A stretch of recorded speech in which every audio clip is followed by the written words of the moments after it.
del tipo de cambio o si es el tipo de cambio el que llama a la inflación. Y yo ahí coincido un poco con lo que decía Tomás, es el tipo de cambio el que llama a la inflación, es decir, que si vos cuando devaluás, como pasó en el 2002, vas a tener obligatoriamente un aumento en los precios internos. ¿Por qué?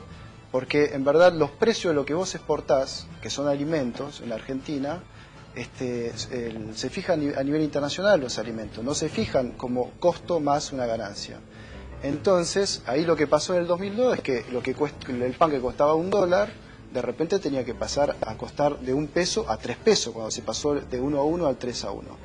Y no por nada, la inflación, el núcleo de la inflación, lo más duro de la inflación, es los alimentos. Y no es por una cuestión te hago una pregunta, Martín, perdón. Yo he escuchado decir, yo no soy... Estás creando una distorsión que ya se dio, ya está distorsionado. Entonces ahora me decís, equilibrar la economía te puede generar una devaluación, o yo estoy en contra de la devaluación porque es un problema, no sabes a dónde termina.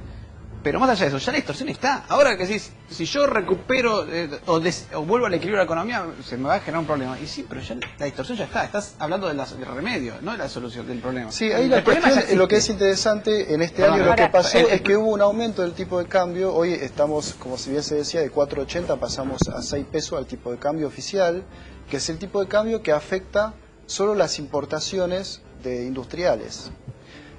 Y eso fue interesante porque se dio una depreciación para diferenciar. La devaluación es cuando de un toque aumentás el tipo de cambio.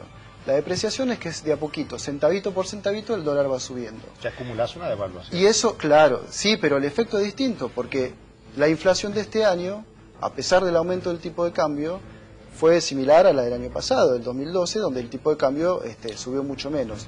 Eso es interesante, porque lo que se logra es proteger más la industria sin afectar los salarios, ¿no?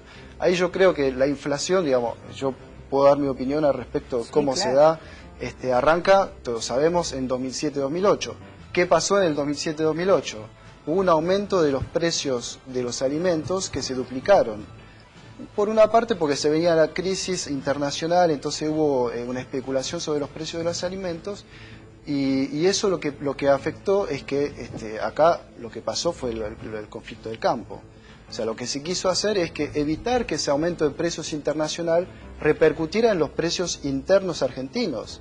Por eso se quiso poner las retenciones móviles. Y generó el conflicto que se llamó conflicto del campo. Para mí el nombre verdadero que habría que ponerlo es conflicto por la distribución del ingreso. Entonces lo que quería proteger el gobierno era el salario de los trabajadores. Ahí yo te voy a frenar en algo. Y eso es lo que no se pudo hacer. Por eso ese año hubo una inflación de 20%. ¿Ustedes pueden imaginar cómo hubiera sido la Argentina si hubiera pasado las retenciones? Ahora se lo pregunto con toda la inocencia del mundo. Yo pregunto, si esa noche hubieran pasado las retenciones móviles, no sé cuánto se estaría pagando de retenciones hoy, ¿cómo hubiera sido el escenario? Y el dólar hoy estaría barato. Claro. Sí, seguramente. Porque faltarían dólares, mucho más dólares.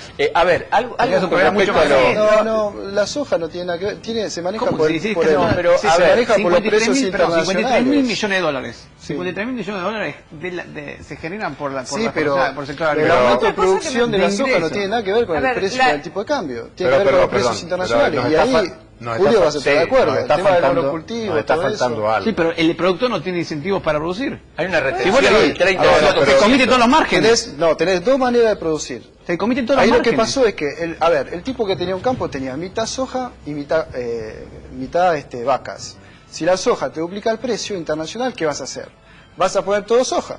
Es como que compran el dólar ¿Y ahora en el qué mercado tiene? paralelo. Y ahora lo que tiene, lo que está haciendo es eso justamente, porque no pasaron las Menos retenciones trigo, móviles. menos banano, A todo esto sumate que restringió la producción de con una pequeña ayuda del Estado, del gobierno, que necesita que se exporte mucha soja porque es lo que hace entrar más dólares en este momento. A mí me parece, o el precio del pan tiene relación con esto. Pero Obviamente, Mónica, porque ha dejado de se puso producirse soja, trigo, se perdón, produce quiero soja volver- que no- quiero volver un Eso poquito tiene que ver del con la trigo. entrada de dólares. todo, pero quiero volver un poquito para atrás, porque también nos podemos ensartar en ciencia ficción.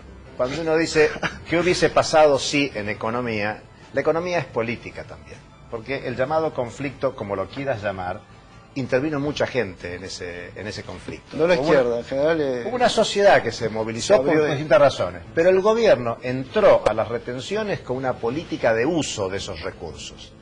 y salió de ese conflicto salió de ese conflicto con otra política. Al comienzo era captación de recursos, bien. bueno,